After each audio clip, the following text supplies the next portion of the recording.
I think with that, I will turn it over to Ben, who I think we're going to have to all get together and ship you a pallet of chamomile tea just to get your voice through all the content that you've been leading this weekend. So Ben, why don't you take it away? Thanks, Will. And actually, I'd like to hand it off to my colleague and friend, Kamu, to open us. Aloha. I'm just going to ground us with an opening.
So before I turn it back to Ben, I'm just going to introduce myself quickly. My name is Kamwala Joseph. I am the new Director of Indigenous Innovation for the University of Hawaii at the President's level.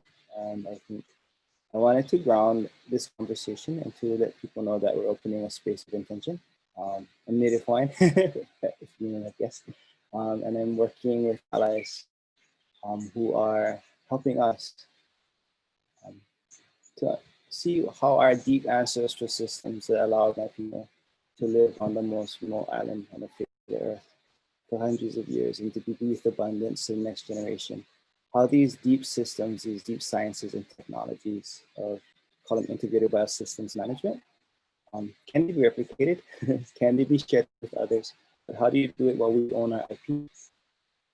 And that we do it in a way that equity is the basis of why we are starting in the first place. Because we know if only we hold our systems, then there'll be a loss. But we know if we give away our systems in a ways of being, without being really thoughtful about what happens to them when they leave, it'll be even a worse loss. So this is a gracious space of inquiry that we are starting. And I just wanted to make sure that we open with intention and we close with intention. So I just set space for the words to be shared. So thank you for allowing me the welcome. Mahalo Ben. Mahalo, Kamu. That was beautiful. We do ehomai and we don't do it like that. So thanks for showing us even more about how we. I'm taken aback. So. Welcome everybody. Thank you all for coming. I'm so excited that you're all here. I'm really excited to see my friends, and I want to, in addition to thanking Kamu for that opening, I want to give a special thank to my fellow panelists and colleagues on the Maka Inana side. I'm going to do introductions for everyone soon, but I'll quickly introduce myself. Ben Trevino. I work with Code for Hawaii. I serve as the co-chair of the National Advisory Council, and you may see me from other talks earlier today and later today, as a matter of fact. But I want to take a second to introduce our panelists and team, and I'm going to show on screen a tool that is actually available online, and maybe I can ask one of my colleagues to share it in the chat if you can. The link to this, but it's something that we prepared for this session to provide some resources and understanding of the connections between the work that we have been doing in the Code for America context and the work that we are doing in the Maka Inana context, which is what we're here to share about today. And I'll use it to do introductions for everyone, or at least to show their bios. So I think I decided I was going to start with Alec. So up on the screen, you can see Alec's bio. Alec is infinitely impressive as a leader and as a designer and a thinker. And Alec and I so I want to just introduce, the bios are on screen. I think you can find their career information on the resources, but I want to share a personal story about each of my fellow panelists, just to illustrate why I love and respect them so much. And with Alec, the story I want to tell is about how in December, we both participated in a program as part of the Obama Foundation Leaders Asia Pacific program.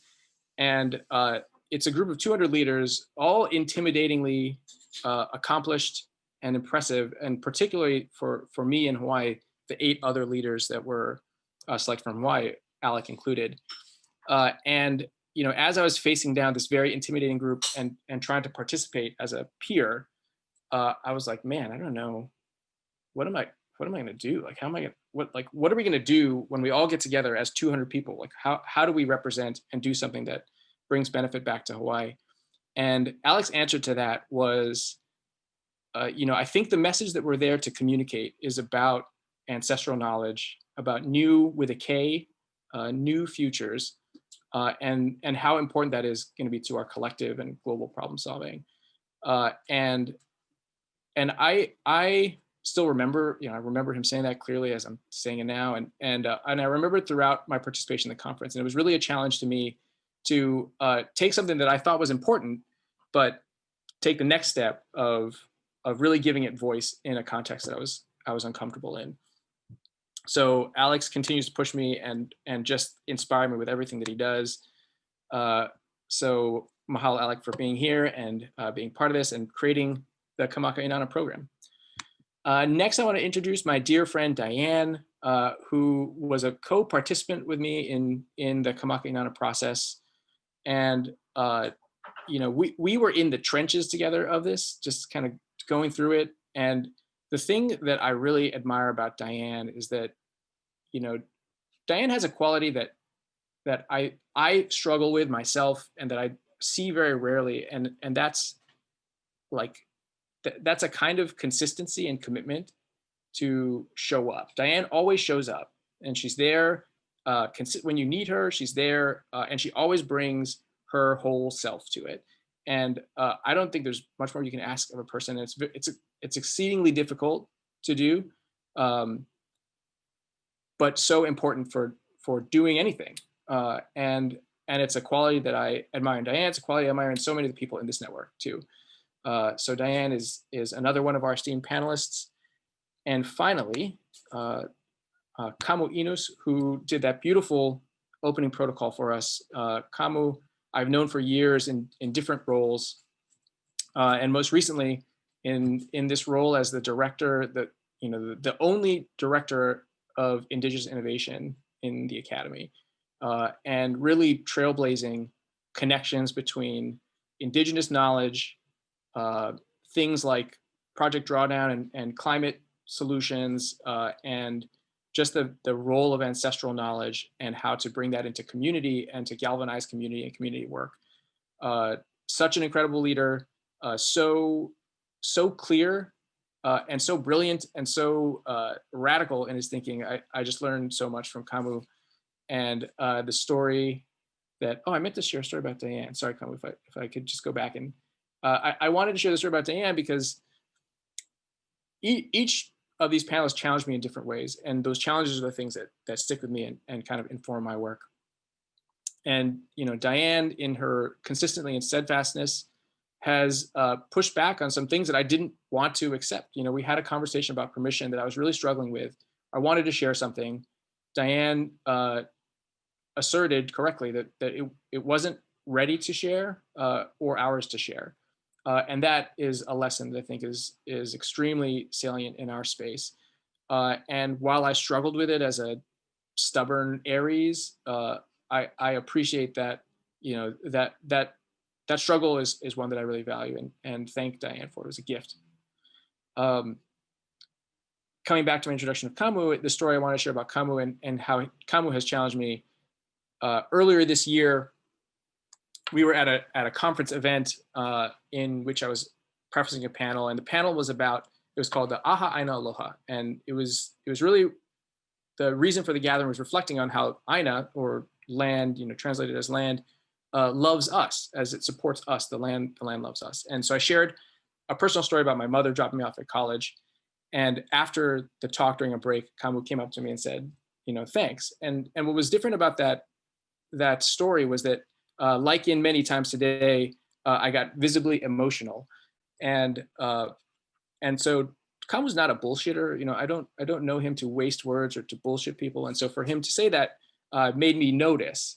And what it made me notice is that is something that, as a challenge, to keep doing, to keep going to that place of emotional vulnerability, because it's part of showing up authentically.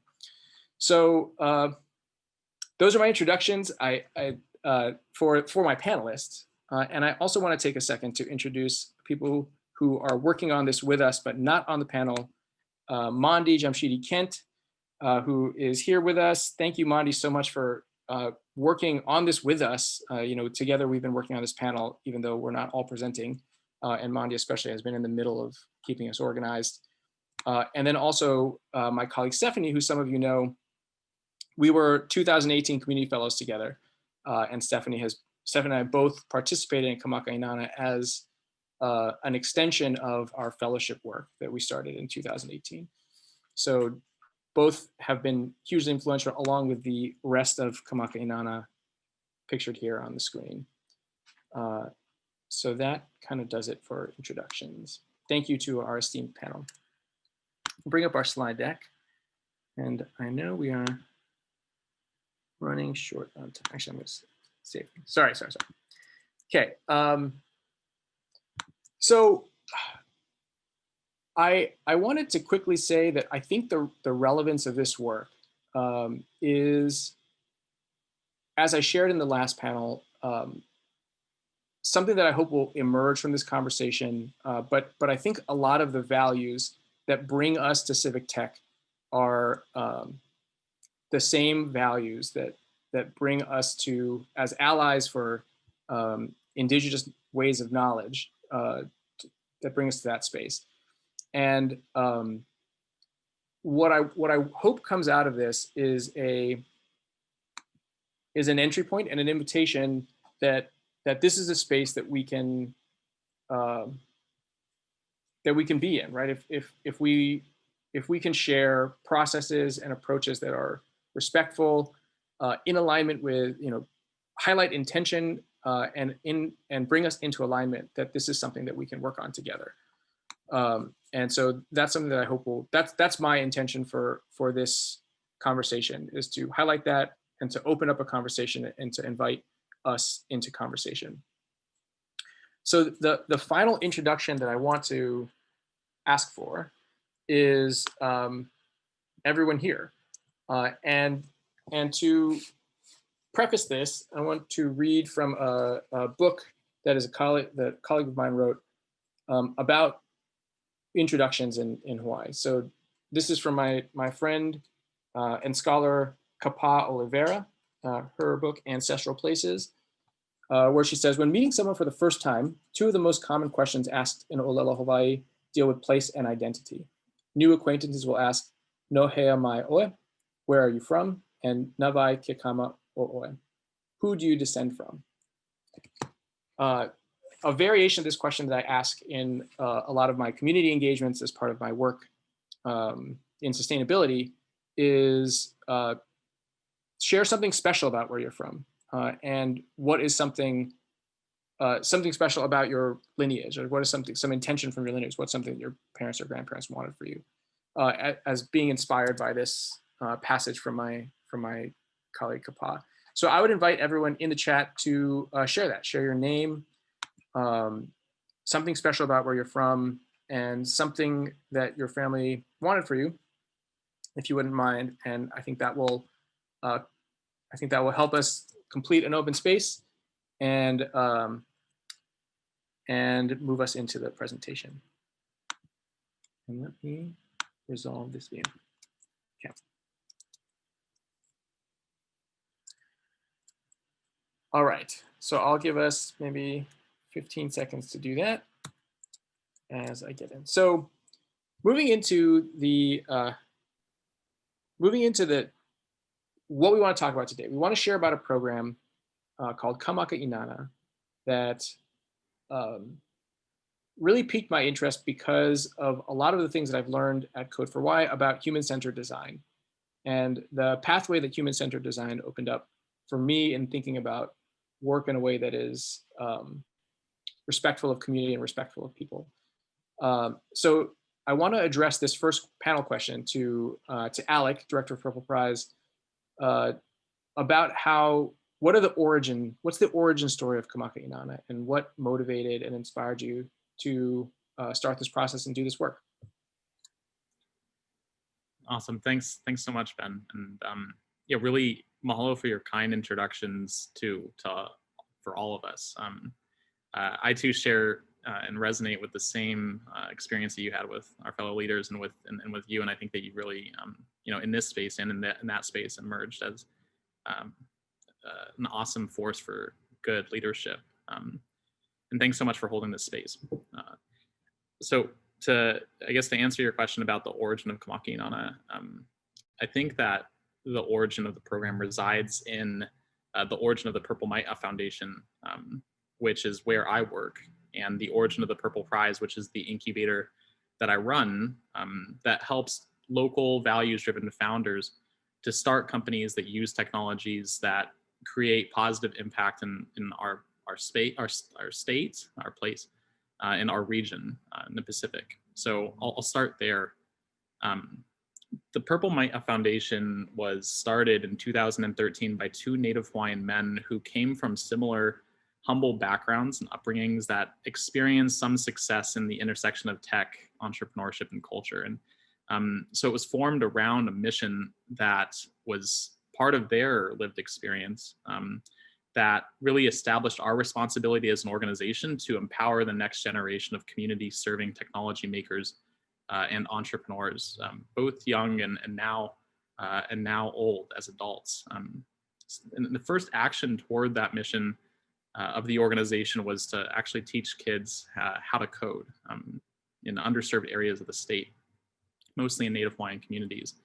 But there was a recognition a few years down that road that we were fueling a brain drain, and this is probably relevant to many of you who represent the communities that you're in, that when we educate youth in these spaces, computer science and information technology, we oftentimes, if there's not a formed IT or CS sector in our economies, they tend to leave. They have to go other places to pursue their careers or grow themselves in their education. So we were fueling that, and we recognized that we needed to actually create the companies and the economy that these kids would end up fitting into. And so we started to do that, and we were thinking that these companies needed to be different and fit the context of our place. They needed to be founded in the values of our place, rooted in our culture, and driven by the needs of our community and local ecosystems. So in 2016, the founders and our board of directors, Kamu included, started the Purple Prize voluntarily as a competition that incentivized members of our community to ideate technologies that fit the mold that they envisioned them. And while this is all happening, I was actually not working for the Purple Maya Foundation. I was working for an impact investment firm in Palo Alto. I'm originally from Maui, was over there, and connected up with the co-founder and executive director of the Purple Maya Foundation at an ag tech demo day. And he told me over coffee about the Purple Prize, and I ended up flying back home in 2017 to check it out, and I was completely blown away.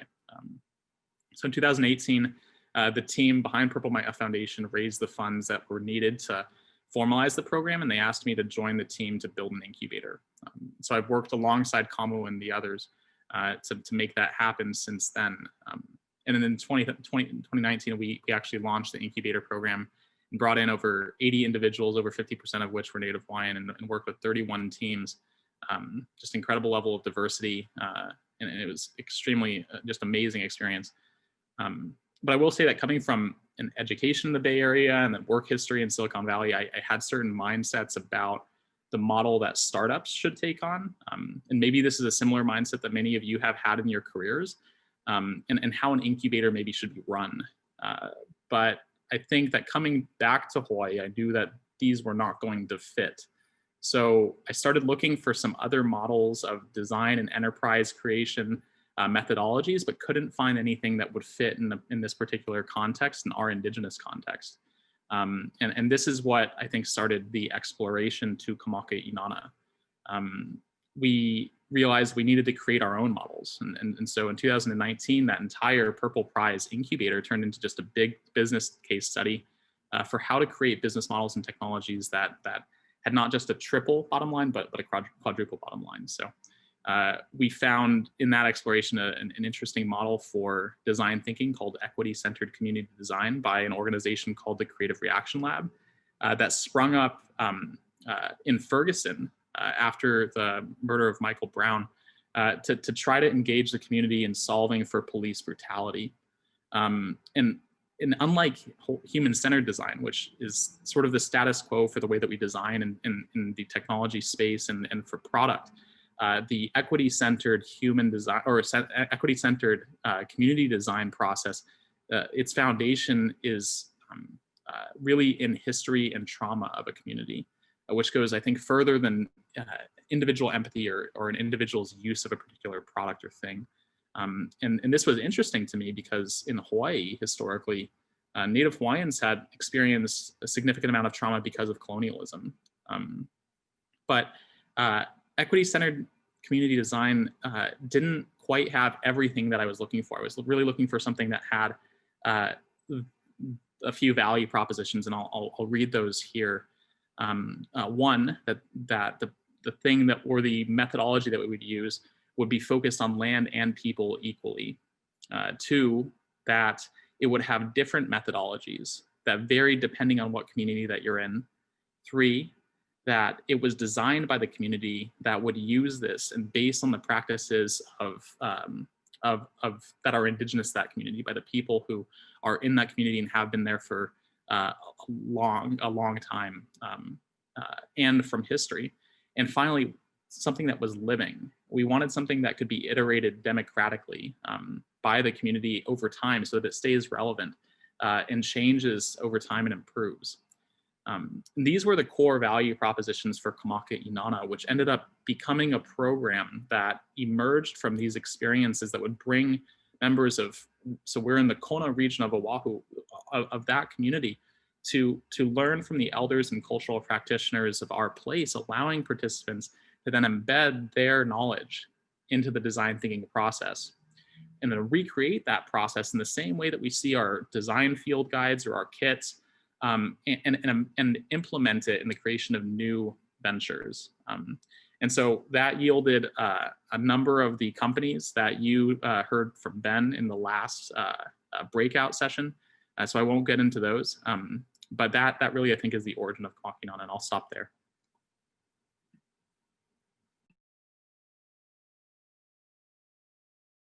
Perfect. Thanks, Alec. I hope someday people are able to participate in a program that that Purple Prize puts on, or some other activity Purple Maya Foundation, because it's they are inspiring to me in just how thoroughly they contemplate the values that they are trying to espouse and how they live them. And this, you know, what I want to share about this design framework that Alec has talked about, and is similar with the ECCD, the trauma-informed design work that I think we all appreciate in Code for America community, is that it's very challenging to take on, and so I wanted to kind of shoot this over to Diane to talk about some of those challenges as an experienced designer, as someone who's experienced with processes. What was it like to try to engage with the process this way? How were you challenged? How did you challenge the framework back? What was that push and pull like? Thank you, Ben. And thank you, Alec and Kamu. The first thing that really jumps to mind is a little bit in response to what Alec shared about his positioning in developing the program concept, you know, how he came from California with these ideas of, you know, what an incubator should be run like, what a startup looks like. And given the background I have as an experienced designer and a designer, you know, I'm very familiar with design processes. So I came to this with that background of knowledge and kind of set of expectations. So a lot of the personal challenge for me was being able to unlearn that and to release that, opening up into this space that was really more emergent and discovery based versus focused on production per se. And I'll share more about the process and how we went through it a little bit later, so you have a better picture of that. But another one of the really huge challenges was, you know, coming to this as a non-Indigenous person and understanding that the very precept of it was to develop an Indigenous design field guide. I've been living in Hawaii for 3.5 years about, moved here from Virginia, as I shared in the chat. And that's one of the biggest learnings that I've had since I've moved here, you know, coming into this space and being able to feel right and appropriate of how to show up and how to participate and how to contribute. And there's a lot of learning that's involved with that. So there's a delicacy that I held and a lot of work in the mindset of doing this work, you know, how to find right balance and how to feel appropriate in the work and make sure that I'm doing it in an honorable way. And thankfully, you know, the way that this program was structured and the support that we had from the Hawaiian community and Indigenous practitioners, there was a lot of that permission and support built into the program. But as someone showing up as a participant, you know, you have to work through your positionality with that on an individual level and make sure that you're coming with confidence and a sense of rightness. So that's probably the two biggest things that I would share. And just being able to come with an open mind. I understand the process that is being referred to as emptying your now so that you can receive and be open, which is its own challenge. So I'll leave it at that. Thanks, Diane. That's really well said. I think that beautifully captures a lot of the things that I experienced as well as a participant in the program. And one of the things that we want to do, and I want to thank everyone for the introductions that have been shared in the chat. And we wanted to do another similar exercise to invite people to share your experiences in design processes, you know, where design processes have felt enabling, where they have felt limiting, things that have challenged you or that you have challenged in your own design processes, because that reflection was a huge part, I would say, of this process for us. And so we would love to, you know, kind of be able to share that as a community as we reflect on this design process, because it's you know, we are still figuring it out. I think it's something that Marianne captured in our last conversation. We're still figuring it out. And so these kinds of shares really help. So we'll take maybe 15 seconds to silent time to do that while I pull up the next slide.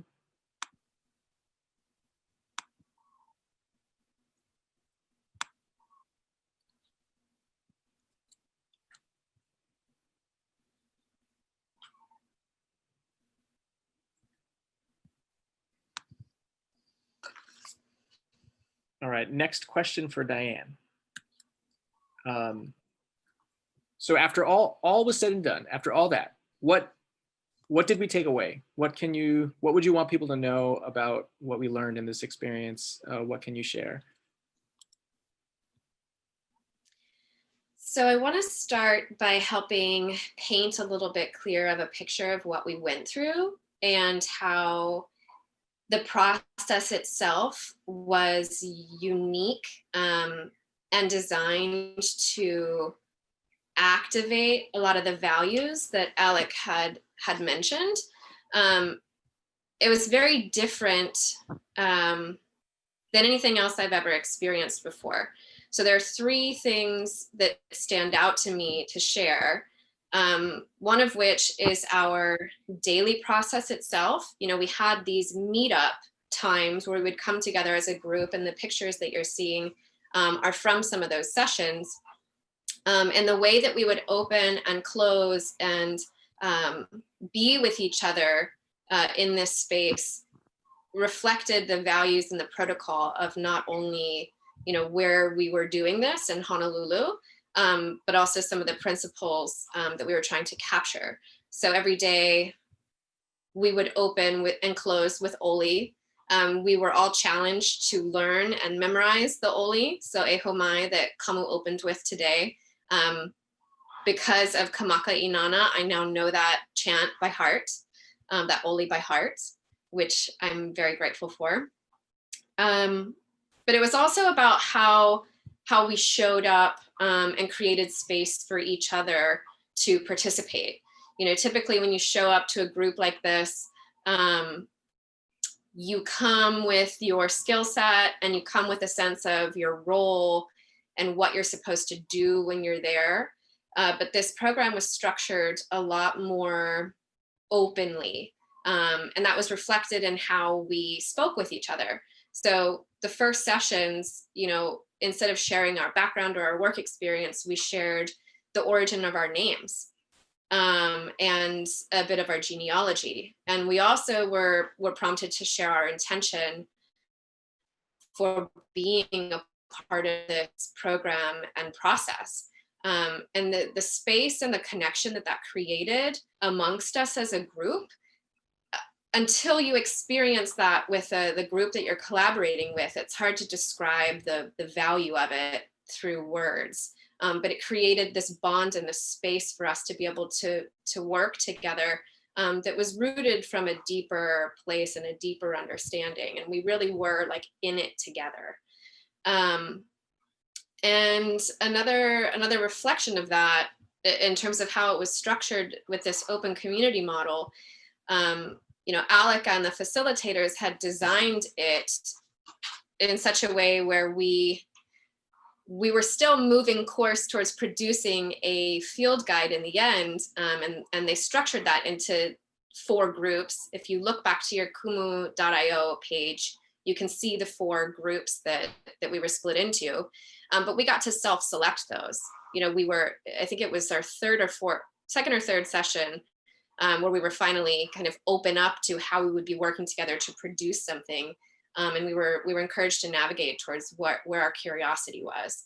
And then within those small groups, we were structured into, you know, what our individual skills were between leadership, organization, note-taking, amplifying concepts, or cannot remember the fourth, but we worked together as in a part of a va'a, which is understood as you know, you're in a canoe, you're in a space together moving towards something, and every role is as important as the next.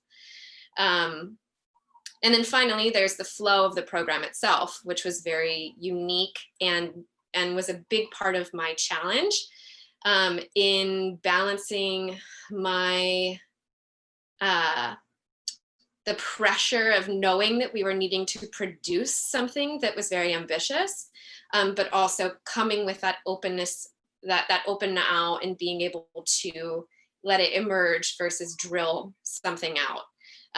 So the flow of the program itself, for the majority of it, went in this rhythm of immersion learning and then reflection, and immersion learning and reflection. And each of these immersions that we were in was a session with a different cultural practitioner or innovator, or somebody that we could learn from. Some of it was very hands-on, some of it was a little bit more kind of listening and asking questions. And they were across different disciplines and across different types of creation. And then we would come back together in our small groups to reflect. And then by the end of the session, we had a sprint day where we were challenged to pull it all together and put it into a final document that made some sense and resembled a field guide. So all of this was new, and it was a really interesting program to be a part of. Mahalo, Diane. That again just captured. It is such a rich process and so difficult to distill it down, but I think you do such an incredible job of really bringing out some of the highlights.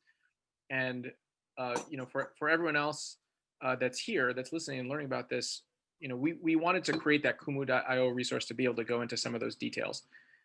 So it's a work in progress. We're still adding to it. Please understand that it's a draft, but we will be going back to that to add information. So if you're interested in learning more about the process and picking out any of the details that Diane shared, we'll be adding those to that network diagram. So if you can believe it, we are kind of running. We're on the. I think it's time to start closing up this conversation, which I hope is itself just an opening. But I want to throw it back to Alec and ask, based, you know, how did you feel about how it turned out? You know, from your intentions and what you hoped would happen, what were the outcomes? How did you feel about them?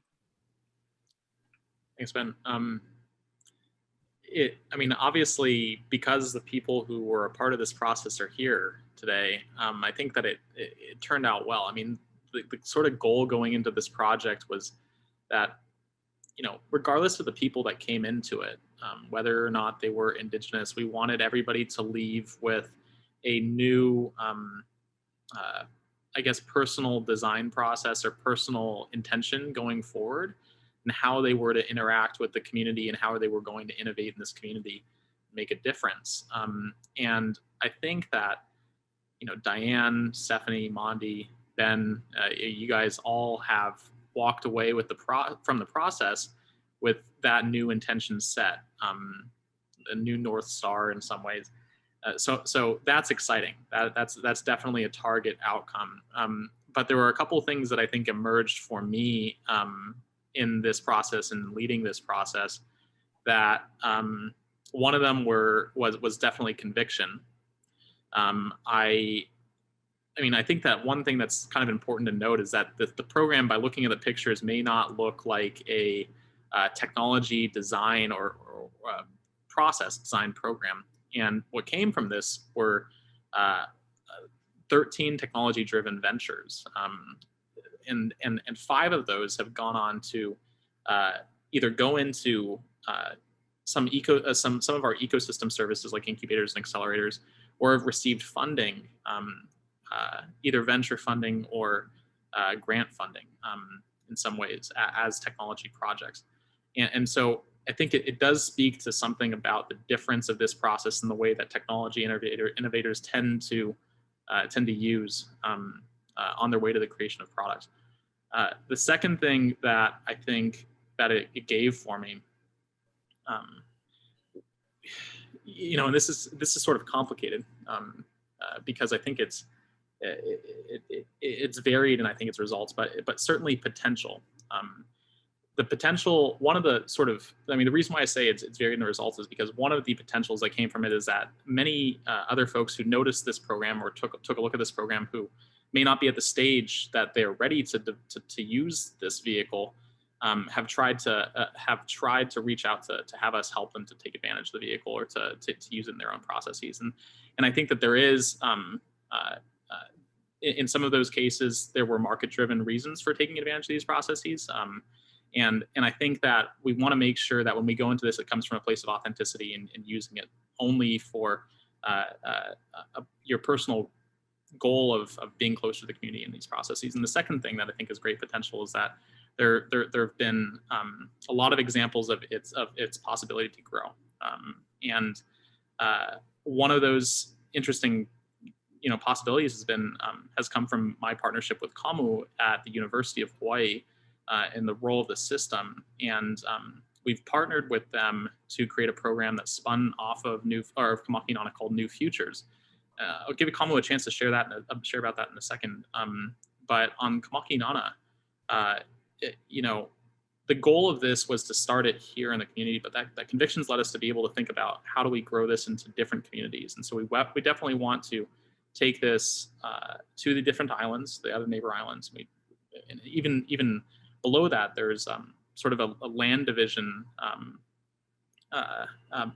There's a land division framework called the Ahupua'a system, which is basically how ancestrally land was divided in Hawaii. And each of those divisions are much smaller than the islands themselves. And so we want to try to bring this process into each of those communities so we can be hyper-local. But hopefully this serves as a model that is replicable and implementable by other communities on their own. And it starts, I think, at the university as the first example for that. So I'll turn it over to Kamu if he'd like to share a little bit about the New Futures program. Yeah, I think I'll start just I'll make it quick and I'll get to the New Futures. I think what is important to start on my end, circling back to the why Hawaiians will show up and teach other people our sacred knowledge in the first place question. It's a tricky question. But I think the first thing we learned is that when we decolonized ourselves, we need to do something to build it back. So we're really focused on the idea of indigenizing, is repurposing the systems that were thrust upon us to be vehicle for ancestral responsibilities.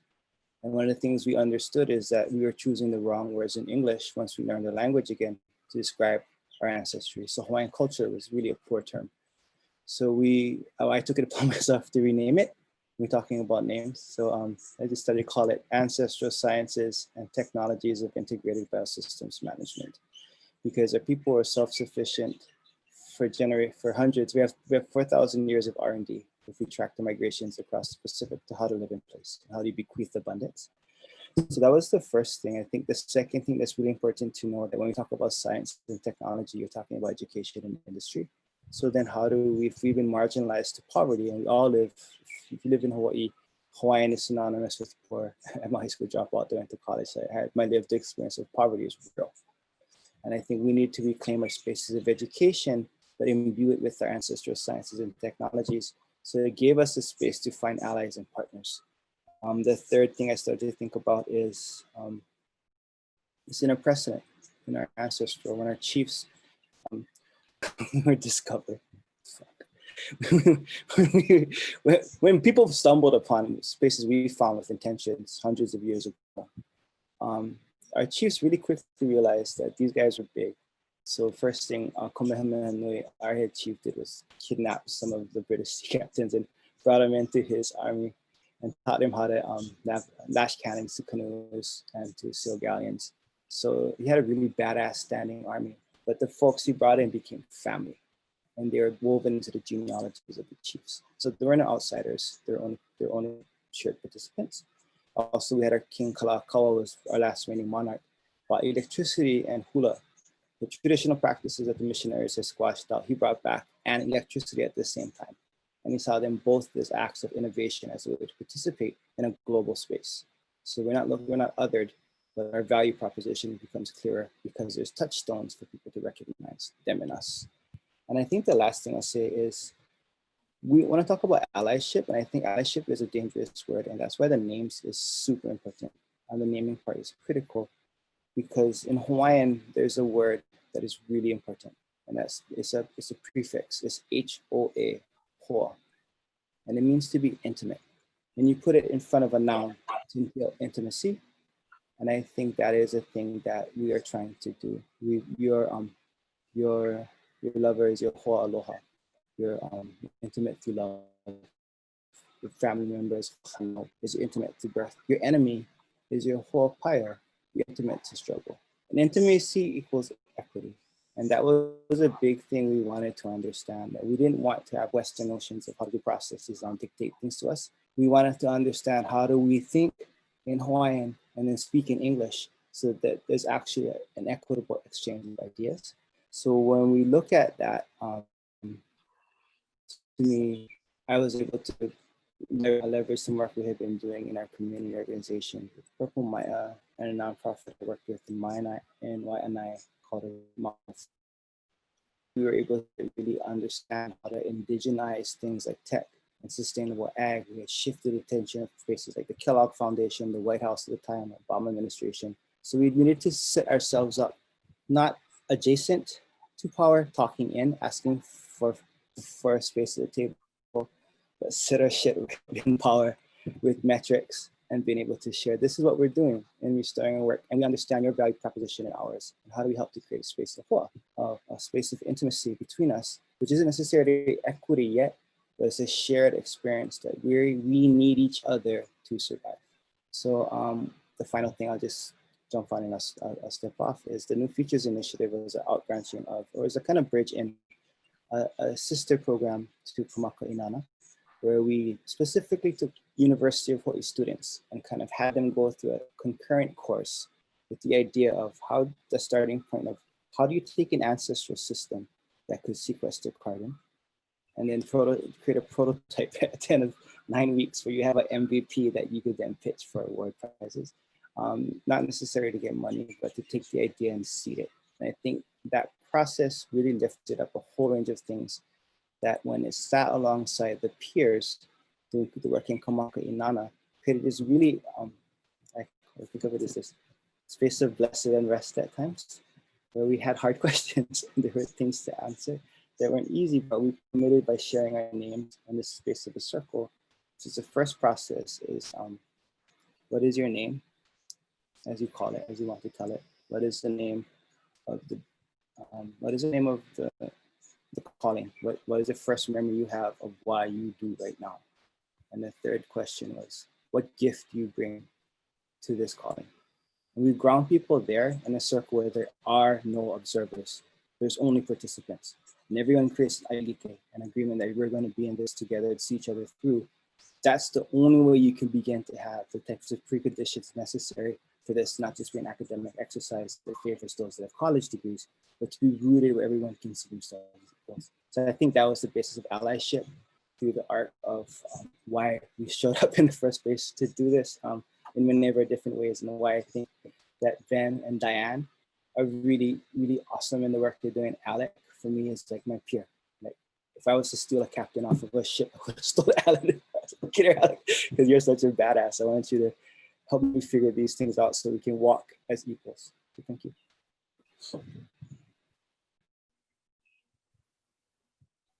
Mahalo, Kamu.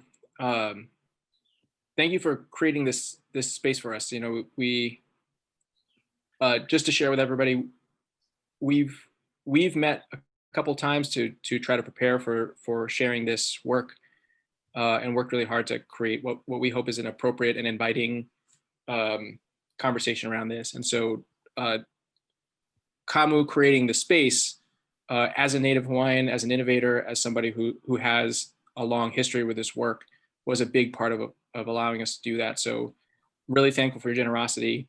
And while I'm here, I would also take the time to just thank my colleagues, Alec, Diane. You know, I know we're not done yet, but while we're doing it, you know, Alec, Diane, and Stephanie and Mondi, and really to the Brigade Congress content team too, for giving us this space to talk about it. Seeing the other side, seeing behind the curtain on what it's taken to organize this conference and bring it all together. It was a humongous lift, and really have a lot of gratitude and thanks for that. So thanks again, everything that was shared. I sometimes reflect on how, as I get older, I'm more and more interested in hearing things be repeated, things that are important to be repeated, and mixed in with all the new insights that I get, just are the new things that I hear. Novel ideas are also new things that I hear in ideas that I've heard before, but I'm hearing in a different way. And this conversation, right, the ability to relive the Kamaka Inana experience is like that. You know, just reflecting on it, hearing Diane reflect something that we were both a part of, is so powerful. Me, just as a as a participant in this, so really appreciate that. I think we still have a couple of minutes for questions, and we wanted to open up that space before we intentionally close. So I'm going to stop sharing. Well, yes, I'll draw your attention to this slide. We, again, really hope that this can be a start of a future conversation. Where we are proposing to do that is on Code for America's discourse page, where we can stay in contact. And then from there, branch out into any other communication modes that are necessary. I want to, as I did in the last session, lift up Code for Anchorages and Brendan Babb's work on the land acknowledgement app. And as a starting point to engaging in the kind of process that we did, to offer and invite you to look into your own place and see if there's a story of something that was created there. We were really influenced and inspired by in the process of things that were created in Hawaii in a Hawaiian way, but also just in Hawaii, because that was a really important framing and context. And so the invitation is to do that, to look to your place, share that in discourse, and then we can come together and figure out how we can move forward on this all together. There's some links there. Hopefully they're showing up in the chat with magic. And I will stop my share and open up for, I think we probably have time for a question or two. This is Kelly jumping in. So I know Tim has Tim has shared that he thought it would be great to have unconference sessions as an ongoing basis. And I was thinking it would be great to get sort of a taste in one of those unconferences as to what you all experienced when you came together to design this program and build the program. So wanted to know if that's something that could be considered, and I can continue that conversation in discourse. You want to jump in there? Yeah, I can hop in. Yeah, I think that's a place to get the conversation started. Kelly, I definitely do. This emerged out of, I think, curiosity, and then we assembled a group of people to help us to think about these things. A lot of those people came from our board of directors, but I think that a similar group can be assembled of members of your community that you're in to think about how one of these things gets implemented. And one thing that I'll add to Ben's closing is that we do, as sort of a call to action, hope that this is something that encourages a lot of you to implement this model in your own community or get something like this started, because we do think that the more place-based or more community-based that we can get in these kinds of design thinking methodologies, the better. And it certainly does not hurt to have more than one Kamwala Inana rooted program. So if you decide to do something, or if any of you decide to do something, we're all here to help, especially interested in trying to see, how that's different in your communities than it is in ours. So mahalo for the question.